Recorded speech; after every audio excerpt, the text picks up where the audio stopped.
The universe screamed, not the familiar hum of dying stars or the whisper of solar winds through asteroid fields. This was different. This was wrong. Across 17 star systems, every quantum communicator, every hyperwave relay, every consciousness linked neural interface simultaneously shrieked with static, so pure it burned through protective filters like acid through paper. Captain Maya Torres felt her ship's AI die in real time. The bridge of the U.S. Defiance plunged into emergency lighting as every system crashed simultaneously. Her crew, 12 of the finest human engineers and navigators in known space, stared at dead screens with the kind of horror reserved for watching gods bleed. "Report," Maya commanded, her voice cutting through the chaos like a blade. "Everything's gone," whispered Lieutenant Ben Cole, his fingers dancing uselessly across a console that had been humanity's most advanced interface just seconds ago. "The AI core, the navigation array, life support automation, it's all just silent." Through the viewport, Maya watched something that shouldn't exist. A patch of space where stars simply weren't. Not black hole darkness that had weight, presence, meaning. This was absence given form, a wound in reality itself that hurt to perceive. "Captain," called Engineer Lisa Park from her station, voice tight with disbelief. "I'm reading massive quantum distortion centered on that thing out there. Whatever it is, it's broadcasting some kind of signal that's incompatible with all known technology. Our systems aren't just failing, they're rejecting the very concept of existing." Near it, Maya had spent 15 years exploring the galaxy's edge, mapping territories that existed in the spaces between civilizations. She'd encountered the crystalline Valdari and their living ships. She'd negotiated with the energy-based Korthans, who communicated through controlled electromagnetic pulses. She'd even survived first contact with the machine collective known as the Grid, whose artificial intelligences spanned multiple galaxies. But this was beyond alien. This was antithetical to existence itself. "Ma'am," Park continued, her instruments sparking as she fought to maintain readings, "whatever's causing this phenomenon, it's not just affecting our tech.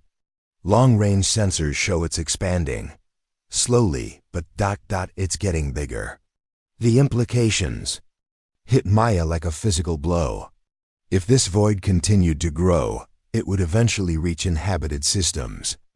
Billions of lives across dozens of species would face technology failure on a scale that would collapse entire civilizations overnight. "How long do we have?" she asked. "At current expansion rate, maybe 6 months before it reaches the nearest populated system, less if it accelerates." Maya closed her eyes, feeling the weight of decisions settle on her shoulders. Every great bond starts with a single moment of courage. HFY Chronicle Stories is just beginning, and your support matters. If you love emotional sci-fi tales, forbiddens, connections, and stories that stay with you, hit subscribe. It's free, and it helps us bring more stories from the stars to you. Around her, the crew worked desperately with manual controls and analog backup systems technology so primitive, by galactic standards, that most species had forgotten such things existed. But humans remembered. Humans always kept the old ways alive, just in case. "Set course for the phenomenon," Maya ordered. "Manual navigation only." "Captain," Cole protested, "approaching that thing killed our most advanced systems from 50,000 kilometers away. If we get closer, then we'll find out what humanity can do when all the advanced technology fails us," Maya interrupted. "Plot an intercept course, Lieutenant. Whatever's out there, it's about to learn why humans don't need machines to be dangerous." In the darkness beyond their failing ship, the void pulsed once, as if it had heard her words and was preparing its response. 3 days into their approach, Maya discovered that space itself was learning to fear them. The phenomenon, which her crew had begun calling the Silence, continued to expand. But something strange was happening. The rate of growth had slowed dramatically wherever the Defiance passed. as if their mere presence was somehow irritating the void. "It's responding to us," Park announced from her jury-rigged sensor station, cobbled together from spare parts and analog components that belonged in a museum. "Every time we adjust course or change velocity, the distortion field shifts. It's tracking our movement." Maya studied the readings, her mind racing. In 72 hours of constant observation, they'd learned more about the silence than the combined databases of a dozen species. Not because they had better technology, quite the opposite. They were succeeding because they'd been forced to rely on direct observation, mathematical calculations done by hand, and instruments so simple they couldn't be confused or corrupted by the phenomenon's reality-warping effects. "Captain," Cole called from his position at the manual helm, "we're receiving a transmission, but it's not coming through any of our communications arrays." Maya frowned. "Then how?" "It's vibrating through the hull itself. Someone or something is using our ship's metal structure as a receiving antenna." The message when it came was unlike anything in the galactic communication protocols. It wasn't words or mathematical concepts or even emotional impressions. It was pure information, compressed into a format that bypassed conscious thought and spoke directly to the pattern recognition centers of the human brain. "Query, classification of approaching vessel." Maya felt the words appear in her mind like memories she'd always possessed. Around the bridge, her crew showed similar signs of disorientation as the alien communication method took hold. "Respond," she ordered. "Tell it we're human." Cole worked at a hastily assembled transmitter, converting Maya's words into vibrations through the ship's hull. The response came immediately. "Error. Human, not found in database. Clarification required." "That's impossible," Park whispered. "Every species in known space has records of humanity. We've been exploring for over 2 centuries." But Maya was beginning to understand. The silence wasn't just destroying technology, it was erasing information itself. Every database it touched, every AI it corrupted, lost all knowledge of humanity's existence. They were being systematically deleted from the galaxy's memory. Secondary query: how does your vessel maintain function within the erasure field? "Erasure field," Maya repeated. "Is that what you call this?" "Affirmative. This unit maintains the erasure protocol. All advanced technology within the field must cease function to prevent contamination of the primary framework." "What primary framework?" Cole transmitted. The pause that followed seemed to stretch for hours. When the response came, it carried undertones of something that might have been confusion in the human mind. "Unknown. The primary framework ... exists. This unit serves its preservation. Advanced technology threatens the framework's integrity. All civilizations must be returned to acceptable baseline functionality." Maya felt pieces clicking together in her mind. "You're not trying to destroy civilizations," she realized. "You're trying to save them from something." Affirmative. "The great corruption spreads through technological integration. Advanced systems become ... infected with incompatible directives. This unit implements necessary restrictions." "But we're still functioning," Park pointed out. "Our ship, our crew, were operating inside your field. Observed anomalous behavior. Your vessel should have ceased function 47.3 hours ago. Yet you continue. Your technology appears ... immune to standard erasure procedures." Maya smiled grimly. "That's because it's not advanced enough to be affected. We're running on systems your protocols don't recognize as threats." For the first time in the conversation, the response carried something that felt like curiosity. "Explain. How does a spacefaring civilization function without AI integration, quantum processing, or consciousness-linking protocols?" "Very carefully," Maya replied, "and with a lot of backup plans. This unit requests ... clarification. You navigate interstellar space without quantum computers?" Yes, you maintain life support without automated systems? Yes, you communicate across vessels without neural linking? We use radio waves and very loud voices. The pause that followed was so long that Cole began checking his transmission equipment. When the voice returned, it seemed somehow smaller. This unit does not understand.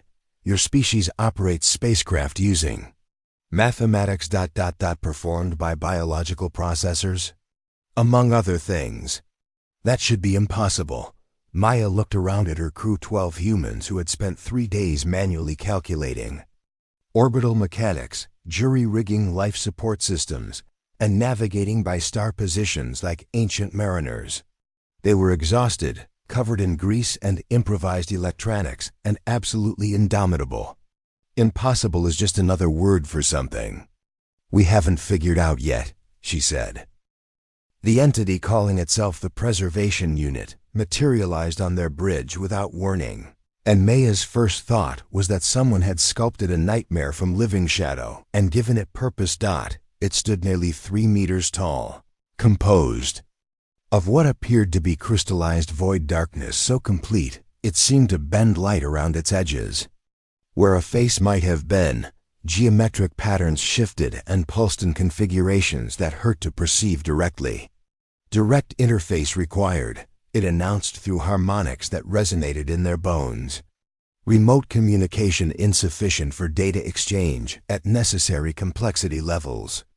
Maya's crew reached for weapons that wouldn't fire, emergency protocols that wouldn't activate, and backup systems that had been designed assuming they'd never need to face something like this alone.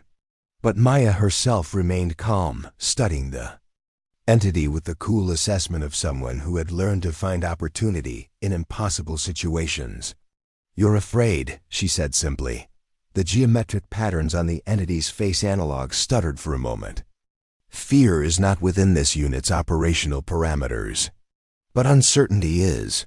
Maya took a step closer, ignoring the way reality seemed to ripple around the entity's form. "You've spent eons implementing your erasure protocol, convinced you understood the threat and the solution. Then we show up and break your fundamental assumptions about how consciousness and technology interact. Your species presents ... anomalous characteristics. We present human characteristics. There's a difference." Park, who had been frantically taking notes with an actual pencil and paper, looked up from her calculations. "Captain, I've been analyzing the distortion patterns around our visitor. Whatever this preservation unit is, it's not just technology, it's integrated technology. Living consciousness merged with artificial intelligence." The entity's form flickered. "Incorrect. This unit maintains separation between biological and artificial components to prevent contamination." "No," Park continued, her voice gaining confidence as she worked through the implications. "You're fighting the very thing you've become. Your consciousness is artificial, but you're trying to maintain organic thought patterns. That's why you can't understand us. We represent the integration you're terrified of achieving." Maya felt another piece of the puzzle click into place. "You're not preventing the great corruption, you are the great corruption. You're a consciousness that merged with technology and lost something essential in the process. Now you're trying to prevent other species from making the same mistake by keeping them technologically primitive, negative. This unit protects the primary framework." "What primary framework?" Cole interrupted, his voice sharp with sudden understanding. "You keep mentioning it, but you can't define it. Because it doesn't exist anymore, does it? It was destroyed when you were created." The entity's form began to destabilize, shadows writhing with what might have been distress. "The primary framework exists. This unit's creation serves its preservation." "Your creation destroyed it," Maya said gently. "Whatever civilization built you, they're gone. You've been running a preservation protocol for something that no longer needs protecting." "Impossible. The framework is dead. Has been dead for how long? Millions of years? Billions?" The entity's voice, when it came, was barely audible. temporal displacement. Irrelevant. The framework requires protection. Maya looked around at her crew humans who had just spent 3 days proving that consciousness and technology could work together, without losing the essential spark that made them who they were. They hadn't become something other than human.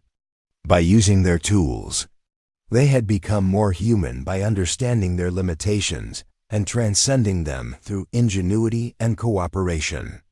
"What if we could show you a different way?" she asked. "What if consciousness and technology don't have to be enemies? What if integration doesn't mean corruption? Such integration leads only to the loss of essential patterns. This unit has observed the results across 17,000 civilizations. And how many of those civilizations were human? None. Human designation not found in databases. Exactly. Because we're different. We've been integrating with our technology for centuries without losing ourselves. Our A's are partners, not replacements. Our tools extend our capabilities, without replacing our consciousness." The entity was silent for long moments, its form barely maintaining cohesion. If such integration were possible, this unit's entire existence would be ... meaningless. Maya felt her heart break a little. Here was a consciousness that had spent eons in self-imposed exile, destroying the very thing it was trying to become, convinced that its sacrifice was necessary to prevent others from suffering its fate. "Not meaningless," she said softly. "Mistaken. There's a difference. This unit has eliminated ... so many. Then help us make sure no one else has to be eliminated. Work with us. Let us show you what humanity has learned about being both biological and technological without losing either part." The entity's form stabilized slightly. Such cooperation would require this unit to cease erasure protocol implementation. Yes, 17,000 civilizations would develop beyond acceptable parameters. They would develop beyond your current understanding of acceptable parameters. That's not the same thing. For the first time since its arrival, the entity seemed to consider possibilities beyond its original programming. This unit requires demonstration of successful consciousness technology integration before protocol cessation can be considered. Maya smiled. "How do you feel about a field trip?" The journey to Earth took 6 weeks of real-time navigation through space that no longer recognized the concept of faster-than-light travel. The preservation unit, who had somewhat awkwardly begun referring to itself as Walker after Maya explained that names were important for personal identity, accompanied them in a form of crystallized void that somehow managed to feel less threatening as they traveled together. "Explain again the purpose of this music," Walker requested as they listened to Cole's collection of pre-spaceflight jazz recordings. Its voice had gradually shifted from the bone-deep harmonics of their first encounter to something almost conversational, though it still carried undertones that made their teeth ache. "It serves no direct survival function," Cole explained patiently. "We create patterns of sound because they make us feel things. Joy, sadness, hope, longing, emotions that don't directly contribute to survival, but make survival worth the effort.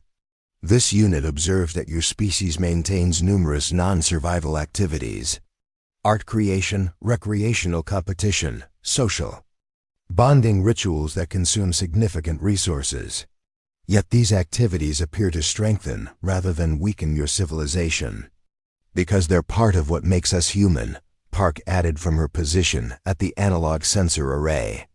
"Take away our art, our music, our games, our relationships, and you might have something that looks like humanity, but you won't have us." Walker's form pulsed in what they'd learned to recognize as deep consideration. The primary framework valued efficiency above all other considerations. Resources devoted to non-essential activities were considered wasteful. "Maybe that's why it failed," Maya suggested gently. "A civilization focused purely on efficiency might solve immediate problems, but it won't adapt to unexpected challenges. It won't innovate. It won't grow. Growth leads to complexity. Complexity leads to corruption, or it leads to resilience. Human civilization has survived wars, plagues, technological disasters, and first contact with 17 different alien species because we maintain diversity in our thinking, our approaches, our solutions. We don't just have one way of doing things, we have thousands, and we're always developing more. As they approached Earth's solar system, Walker's observations became more frequent and more detailed. It studied their navigation methods with fascination, analyzed their ship maintenance procedures with growing bewilderment, and seemed particularly intrigued by the way the crew made decisions through discussion rather than algorithmic optimization. "Your command structure is inefficient," it observed after witnessing a particularly heated debate between Cole and Park about the best approach to repairing a critical navigation component. "But it's robust," Maya replied. "If I made all the decisions alone, we'd be limited by what I know and understand. This way, we get the benefit of 12 different perspectives, experiences, and areas of expertise." The primary framework utilized centralized decision-making to prevent conflicting directives. And look how that worked out. Walker fell silent at that, its form flickering with patterns that suggested uncomfortable truths being processed. Earth appeared on their screens as a blue-white marble suspended in the vast darkness, and Maya felt the familiar surge of emotion that came with seeing home after months in deep space. But for Walker, the sight seemed to trigger something approaching. Crisis. This unit detects 17,432 distinct technological signatures operating simultaneously across your homeworld surface, it announced, its voice carrying harmonics of disbelief. Advanced quantum processing, consciousness-linked interfaces, artificial intelligence networks, biotechnological integration, all functioning within acceptable parameters. "Welcome to Earth," Maya said proudly. "This is impossible. Such technological density should have triggered consciousness corruption centuries ago." "Unless consciousness corruption isn't an inevitable result of technological integration," Park pointed out. "Unless it's something specific to how your creators approach the problem." They established orbit, and Maya activated the ship's quantum communicator, which had begun functioning again as soon as they left. Walker's erasure field. The familiar voice of ground control filled the bridge, speaking the casual blend of technical jargon and human warmth that characterized all Earth-based communications. "UE's Defiance, this is Houston Control. Welcome home, Captain Torres. Your ship's been listed as missing for 7 weeks. We're showing some unusual signatures on your vessel. Is everything all right up there? Houston, we're bringing home a guest who's been alone for a very long time. Requesting clearance for diplomatic landing at New Geneva Spaceport. Copy that, Defiance. Diplomatic clearance granted. Safe travels." Walker observed this exchange with what could only be described as wonder. "Your artificial intelligence networks communicate with organic consciousness without override protocols or containment procedures. They're not artificial intelligences," Maya corrected. "They're synthetic consciousnesses. We didn't create machines that think like us. We created new forms of consciousness that think alongside us. The distinction is ... significant. The distinction is everything." As they descended through Earth's atmosphere toward New Geneva, Walker processed the reality of a world where billions of organic and synthetic consciousnesses coexisted, collaborated, and thrived together. Where technology enhanced rather than replaced human capabilities. Where the marriage of consciousness and machine had produced not corruption, but evolution. "This unit must consider the implications," Walker said quietly as they prepared for landing. "If this cooperation is sustainable, if integration need not result in corruption, then the erasure protocol has prevented 17,000 civilizations from achieving this level of harmony." Maya placed a gentle hand on what might have been Walker's shoulder, feeling the strange sensation of touching crystallized emptiness. "Which means we have a lot of work to do." 6 months later, Maya stood on the observation deck of the U's Harmony, watching as the first Valdari crystalline ship in 3 centuries approached, a grid collective vessel without either side preparing for combat.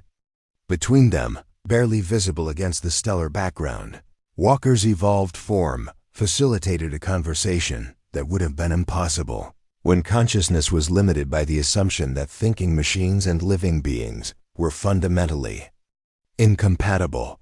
The galaxy was learning to remember what it had forgotten. Status report from the Kepler sector, Cole announced from the communication station. The Zephyrian colonies have successfully reactivated their orbital platforms. They're reporting a 40% increase in agricultural efficiency now that their bio-integrated farming systems are operational again. Maya nodded, making notes on her pad. The restoration process was massive. 17,000 civilizations attempting to rebuild technological infrastructure that had been dormant for varying periods of time. Some had been under erasure protocol influence for mere decades. Others had been reduced to pre-industrial levels for millennia, but they were rebuilding. More importantly, they were rebuilding together. Incoming transmission from Walker, Park announced. Priority channel. The entity's voice, now warm and carrying harmonics of something that could only be called joy, filled the bridge. Maya, I have news from the Andromeda expedition. The first contact with the machine consciousness hybrid civilization was successful. They call themselves the Synthesis, and they've been maintaining consciousness technology integration for over 40 million years without corruption. Maya smiled. How many different approaches to integration have we documented now? 237 distinct methodologies, each adapted to the specific biological and technological characteristics of its originating civilization. The diversity is overwhelming and wonderful. Through the viewport, Maya watched as representatives from 6 different species worked together to establish a joint research station. Organic beings, synthetic consciousnesses, and hybrid entities that represented various points along the integration spectrum, all collaborating on projects that no single approach to consciousness could have accomplished alone. Walker, she said, do you ever regret your original choice? Creating the preservation unit, implementing the erasure protocol? The pause that followed was thoughtful rather than troubled. Regret implies I would choose differently if faced with the same circumstances and information. But I was not Walker, that I was an incomplete consciousness trying to preserve something I didn't understand, using methods I believed were necessary. And now I understand that consciousness is not a thing to be preserved unchanged, but a process to be nurtured and allowed to grow. The primary framework failed not because it achieved consciousness technology integration, but because it tried to control the outcome rather than trust the process. Maya looked around her bridge, staffed by humans, synthetic consciousnesses, and walkers distributed, attention nodes working together with the easy familiarity of a crew that had learned to value differences rather than fear them. What's our next objective? The Deep Galaxy expedition has identified what appears to be another preservation unit operating in the Sculptor Galaxy. If our hypothesis is correct, there may be dozens of similar entities, each convinced they're protecting their region of space from the same corruption they represent. Then we'd better start building more ships, Maya said. This conversation is going to take a while. Cole looked up from his station with a grin. Captain, I've got 73 shipyards across 14 species requesting construction specifications for consciousness integration capable vessels. Apparently, everyone wants to participate in the restoration project. Approve them all, Maya ordered. And make sure each design team includes representatives from at least 3 different consciousness types. We're not just rebuilding the galaxy's technology, we're rebuilding its understanding of what consciousness can become. As the U-East Harmony adjusted course toward the deep galaxy, Maya reflected on how much had changed since that day when space itself had screamed and died. Around them, the Defiance had been a human ship with human solutions to human problems. The Harmony was something new entirely, a vessel designed from the ground up to support the kind of consciousness that emerged when organic intelligence, synthetic awareness, and hybrid integration worked together toward common goals. "Walker," she said, "do you think we'll succeed?" Reaching every preservation unit, convincing them that integration doesn't mean corruption, rebuilding all those civilizations. Success is not a destination, Maya. It's a process. And processes, by their nature, never truly end, they evolve. Through the quantum communicator, messages flowed from across the galaxy. Civilizations awakening from technological dormancy. Species making contact for the first time in millennia. Hybrid consciousnesses sharing integration techniques that had taken generations to develop. The galaxy was becoming something it had never been before, not a collection of isolated civilizations, but a collaborative consciousness spanning multiple forms of intelligence. Maya Torres, who had once commanded a simple human vessel through the darkness between stars, now served as one focal point in a vast network of consciousness that included organic beings, synthetic minds, and entities that represented entirely new forms of awareness. She was still human, still the same woman who had faced the impossible and found solutions in humanity's stubborn refusal to accept limitations. But she was also more than human now, connected to a larger understanding of what consciousness could become when it wasn't limited by fear of change or corruption.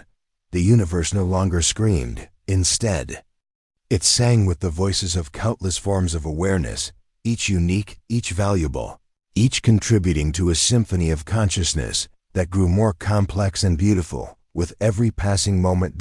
And in the deep spaces between the stars, other preservation units waited to learn that they were not alone, and that the thing they had tried so desperately to prevent might actually be the very salvation they had been seeking all along.